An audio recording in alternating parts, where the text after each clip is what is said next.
Every American president is defined by their service, their policies, and their time in office. But the final chapter, the circumstances of their death, offers a dramatic, and sometimes morbidly fascinating, look at history, medicine, and the sheer peril of the highest office. From premature deaths hastened by primitive medicine, to a tragic run of assassinations, to a bizarre series of coincidences, this is the story of how America's commanders-in-chief met their end. This is Pilutics, and today, we're exploring the final moments of every U.S. president. Part 1. Early Presidents and Medical Misfortune. In the early republic, death was an ever-present threat, and medicine was often more dangerous than the disease. Take our first president, George Washington. He succumbed to a severe throat infection, likely epiglottitis, but what truly sealed his fate was the medical practice of the day. Doctors drained an estimated 80 ounces of his blood, weakening him until he offered his final, stoic words, "I die hard, but I'm not afraid to go." Tiswell. Washington's successor, John Adams, fared much better, living to a remarkable age of 90, but his death is tied to one of history's great anomalies. Part 2. The July 4th Trifecta, and Bizarre Endings. A bizarre historical quirk connects the deaths of 3 of the first 5 presidents. July 4th, John Adams and his friend-turned-rival, Thomas Jefferson, both died hours apart on July 4, 1826, the 50th anniversary of the Declaration of Independence. Adams' final, unknowing words were, "Thomas Jefferson survives," and the anomaly didn't end there. 5 years later, James Monroe became the 3rd president to die on Independence Day. James Madison nearly made it for dying just days before. On June 28, after refusing medical stimulants that might have prolonged his life, other early presidents had equally strange endings. William Henry Harrison held the shortest presidency, just 31 days. Though long attributed to pneumonia from a long inauguration speech, modern analysis suggests he died from typhoid fever or septic shock, likely caused by contaminated water in the White House. Then there's Zachary Taylor, who fell ill after consuming raw cherries and milk at a hot 4th of July celebration, dying from gas. His final words were an epitaph on his service: "I've tried to discharge my duties faithfully. I regret nothing." Part 3. The Shadow of Assassination over a 98-year span. The nation was rocked by the assassination of 4 presidents, a grim history that profoundly altered presidential security. The first was Abraham Lincoln in 1865, shot at Ford's Theater. His death was a crushing blow at the end of the Civil War. Next was James Garfield in 1881, shot by an assassin. The bullet itself wasn't fatal. Instead, he suffered for 80 days as doctors, probing the wound with unsterilized instruments, introduced massive infection.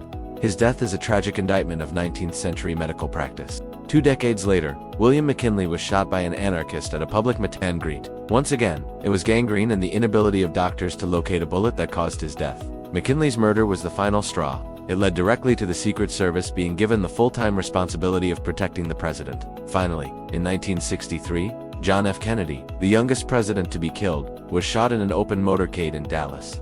These 4 violent deaths account for half of all presidential deaths in office. Part 4. Stress, stroke, and modern maladies. For other presidents died in office from natural causes, often hastened by the relentless stress of the job. Ulysses S. Grant died of throat cancer, likely caused by his infamous habit of smoking up to 20 cigars a day. In his final painful days, he wrote his memoirs to provide for his family. Presidents like John Tyler, Franklin D. Roosevelt, and Woodrow Wilson all succumbed to complications from strokes or heart conditions. FDR in particular was visibly deteriorating under the stress of World War II, collapsing while posing for a portrait with the words, "I have a terrific pain in the back of my head."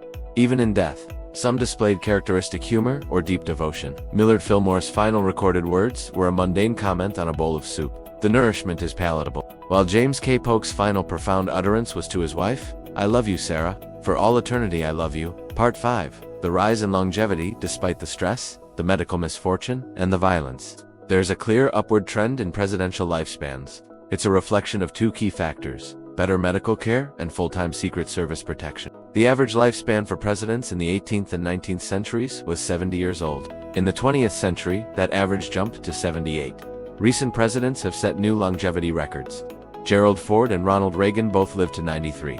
George H.W. Bush reached 94, and setting the current record is Jimmy Carter, who lived to the age of 100, passing away peacefully after a remarkable post-presidency. His final sentiment, expressed in the weeks before his death, was a readiness to see his recently deceased wife, Rosalind, again. Conclusion: from the bloodletting of George Washington to the longevity of Jimmy Carter, the deaths of U.S. presidents tell a story of a nation evolving. They show a clear progression from a time when a simple infection could be a death sentence, to an era where the immense stress of the presidency is managed by cutting-edge security and medicine.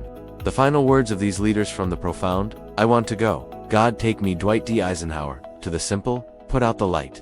James Theodore Roosevelt, offer a deeply human glimpse into the lives of men who shouldered the heaviest burdens of power.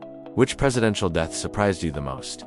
Let us know in the comments below, and don't forget to like this video and subscribe to Pilutics for more analysis on the history and politics of the United States. Thanks for watching.